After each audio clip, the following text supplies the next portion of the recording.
Thank you so much. Thank you. I'll tell you what, it is great to be back in Long Beach. And to be introduced by your young, dynamic mayor, Mayor Garcia. Thank you so much.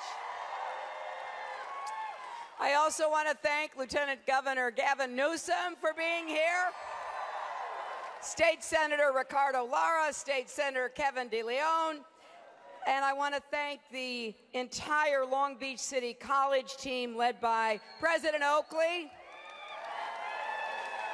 I want to thank Busy Phillips,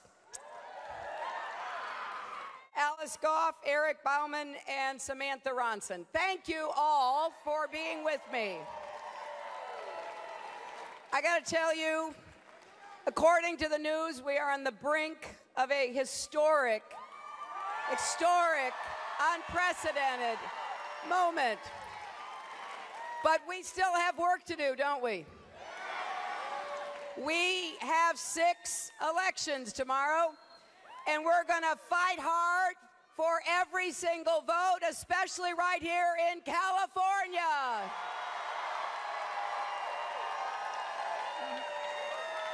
So I'm asking each and every one of you, how many of you have already voted by mail? How many of you have a ballot at home on your kitchen counter?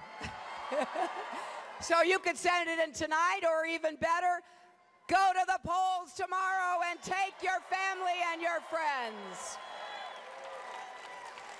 You know, I have a special place in my heart for Long Beach. Some of you remember that when my husband was president, he worked closely with your then mayor, Mayor O'Neill, and your leadership in Long Beach.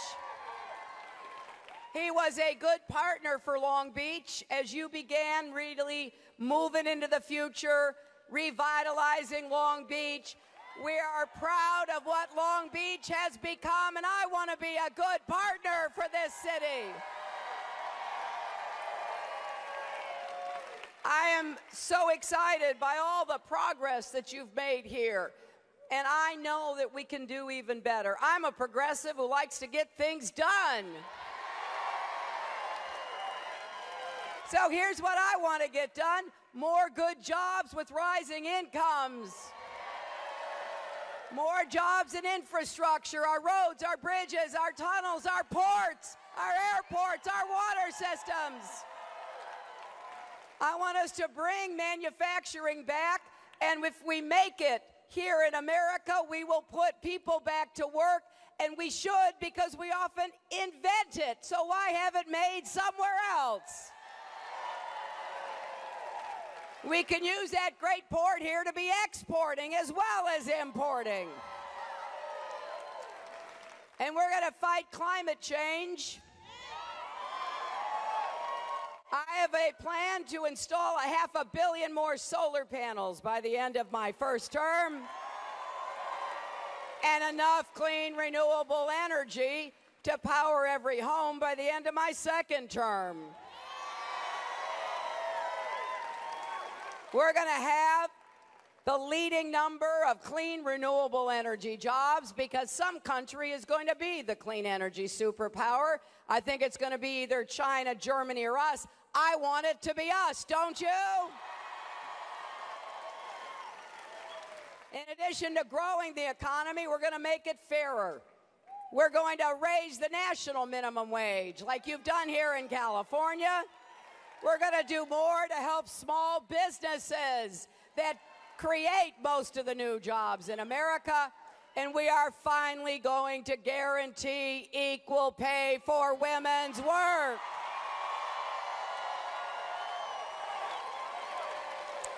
And I got to tell you, this is not a woman's issue. If you have a mother, a wife, a daughter, or a sister who's working, it's your issue too. We're going to get family incomes up, and that's one of the fastest ways of doing it. So when I think about what we can do together, I'm really excited. I'm tired of Donald Trump for many reasons, but I'm tired of him downgrading America. I'm tired of him, really speaking ill of our country. I'm tired of him talking about how we're just a third-rate country. I don't know what country he lives in. There's no other place in America that has more people working harder right now. So let's get real here for a minute. We've got work to do. That is absolutely true. But there's nothing we can't do if we make up our minds to do it. I want us to have an education system that provides a first-class education to every child, no matter what zip code that child lives in. I want to work with our teachers, our educators, and our other school staff to give our kids the best possible start. In order to do that, we've got to begin with early childhood education so that when they get to school, kids are ready to learn. And we are going to finally get the cost of college affordable for families. I want to make it possible that you do not have to borrow a penny to pay for tuition at any four-year public college or university. And we are going to help you pay down your debt and pay it off so you can get out from under that burden. I'm going to defend the Affordable Care Act, but I want to improve it. We're going to get the cost down, premiums, co-pays, deductibles, prescription drug costs. And then there are two issues that I want to tackle with your help: mental health and addiction.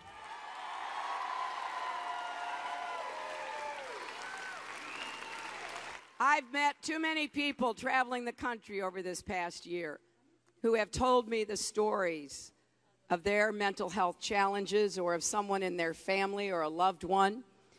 I've heard too many parents and grandparents talk about losing a younger person to addiction, to an overdose. We've got to confront this and deal with it. More services, more resources for treatment, for recovery. People do not belong in jail if they have a mental health or substance abuse problem.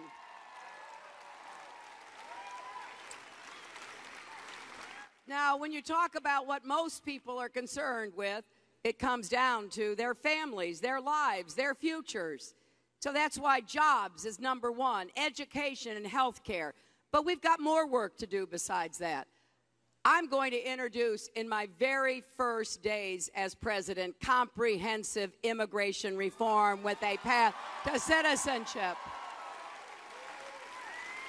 I'm going to build on the good work President Obama has done, for which he doesn't get enough credit, by the way, for all that he's done on the economy and health care.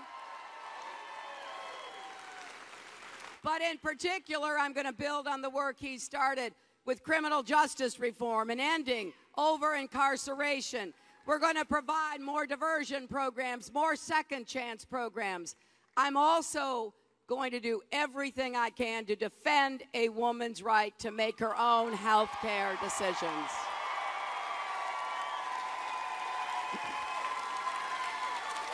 And that includes defending, not defunding, Planned Parenthood.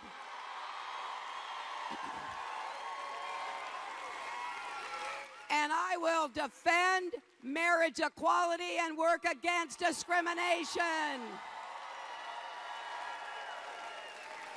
We are going to defend voters' rights, and I will appoint Supreme Court justices who will overturn Citizens United. I'm going to defend workers' rights and the right to organize and bargain collectively.